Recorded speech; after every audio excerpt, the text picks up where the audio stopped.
We have a pope, and this is a shocker, guys. He is American. We witnessed history made here late today, the first ever American pope. Cardinal Robert Prevost, now Pope Leo XIV, the head of the Catholic Church. The shock. This is groundbreaking in many ways. La pace sia con tutti voi. It's a beautiful day in the life of the Catholic Church and in the life of every person on earth. How did today feel? Overjoyed. Just wonderful. Just totally overjoyed. We're floating. It was just kind of flabbergasting, honestly. I've known him for a little while, a man of great intelligence. A lot of us were saying, myself included, they'll never elect an American pope. Well, they did. Now, one burning question I have is he a Chicago White Sox fan? He's the first USA Pope, and that's a great blessing for the United States of America. We're a little bit surprised, but very happy. It's just a great, absolutely great honor. I'm watching, and they said, he's from America. I said, that's great. As the first North American Pope, Pope Leo XIV's leadership comes at an important time for the Catholic Church and for the world. I will invite His Holiness Pope Leo to Australia. I think this is a man with a genuinely missionary heart. I am very much looking forward to his coming to Sydney for the International Eucharistic Congress in 2028. I'm happy, really happy. Good for the Catholic Church and the country as well, and the world as well, actually. So. Oh my God, I'm so happy and so special. My heart is so full. Well, joining us from an exuberant Rome is Vatican correspondent Colm. Flynn, Colm, an American Pope. No one saw this coming. What's the reaction been? Georgie, when I was standing in St. Peter's Square, we saw the white smoke. And then when they came to the balcony and he walked out and they announced who he was, there was an American priest beside me and I had to help lift his jaw off the ground. Everybody was so shocked because, as you heard Bishop Barron say in that piece, he was in the running, but he was like second tier. In fact, Bishop Barron, who you saw there, he said to me, if any American has a chance, it would be him, because he's actually seen as the least American of all the American cardinals. And I say that because for a third of his life, he was in Latin America. He was a missionary in Peru. So he has that, similar to Francis, pastoral outreach. He knows what it means to be close to people who are suffering. And he's going to bring that into his papacy. And what I thought was really interesting was when he stood on the balcony of St. Peter's Basilica, the sun setting behind him. It was a beautiful evening in Rome. He made a speech where he hit a lot of the key points of Pope Francis's pontificate. He mentioned the environment. He talked about peace. He talked about migrants. In fact, when he first came out, he said, in the words of the risen Christ, my peace I give you, peace be with all of you. So that really appeals to the more progressive left side, let's say, of the Catholic Church. But look what he was wearing. Because Pope Francis famously said, I'm not going to wear the traditional papal attire. I want something simple and white. But actually, this Pope, Pope Leo XIV, he went back to the more beautiful red traditional papal attire, which was a message and a signal to the more right traditional side of the Catholic Church, saying, look, I'm going to be a Pope for you, for them, for everybody. Let's unify. So given the shock, though, Colm, what was it that the cardinals saw in Robert that made them want him as their new Pope?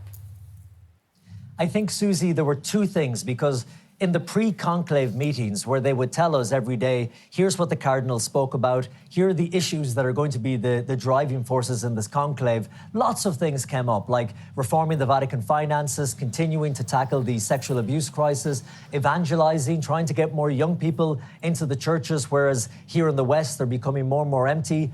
But the main thing was unity. We need someone who's going to bring that ideological divide together in the church. And remember, like I said, he's got that pastoral side from his days in Peru, but he also worked for many years right here in Rome in a very important department within the Vatican. So he proved that he could be a missionary, but also he could be an administrator and get a job done. And you need both of those to run the church. Colm, talk to me about the significance of the name Leo. What's the meaning behind that? Yeah, Pope Leo XIV, the last one was Pope Leo XIII, and he was in the late 19th and early 20th century. And he was known as a pope who tried to bring the papacy into the modern times back then. He was also renowned for being a supporter of social justice. He often spoke out against capitalism, and he really championed workers' rights. So it's fascinating that, Cardinal Prevost from Chicago has chose this name to have a papacy in his image, which again would say that we're going to see a papacy that will probably be very much like Pope Francis, championing the underdog, going to the peripheries and, speaking out for those who are in need. How much do you think the fact that Donald Trump is president of the United States impact the decision to pick an American and not necessarily an American who is an ally of Donald Trump? You know what, Max? That's a great question, because we thought it was going to work against all of the cardinals, because as you know, famously, Pope Francis had a turbulent relationship with the United States. In fact, he once called out publicly the US Vice President, J.D. Vance, when he used some ancient Catholic theological beliefs to justify their position on their administration policies at the border, the southern border. But then actually, I say that, but who was the last person that Pope Francis met publicly before he passed away? Was J.D. Vance. But we thought that relationship, because it was so fraught between Pope Francis, between the Church and the United States, that would go against the Americans. But like I keep saying, we do not know what happened in the Sistine Chapel. We believe the Holy Spirit was guiding these men. So for some reason, the Holy Spirit up there said it's time for the United States, the first time, to be at the top of the Catholic Church. Colm, thank you for taking us through it, and thank you for all of your coverage. My pleasure, and so great to talk to you always, guys. Thank you. Thanks, Colm. Let's cross now to our US correspondent. That's what the word is on everything America, Steve Clemons. Steve, we just heard Colm call Pope Leo the least American cardinal. What do you make of that? Well, it's a great framing. I mean, while he's the first American pope, he's not an America First pope. And I think that is a really interesting dimension to this. He's a global guy from the south side of Chicago. And I think that, in his life, and at least what we know from his teachings and commentary, he also happens to be a pope that tweets a lot and retweets a lot. And it's a lot about migrants, the poor, the disadvantaged. And so I think it was a good way to frame it.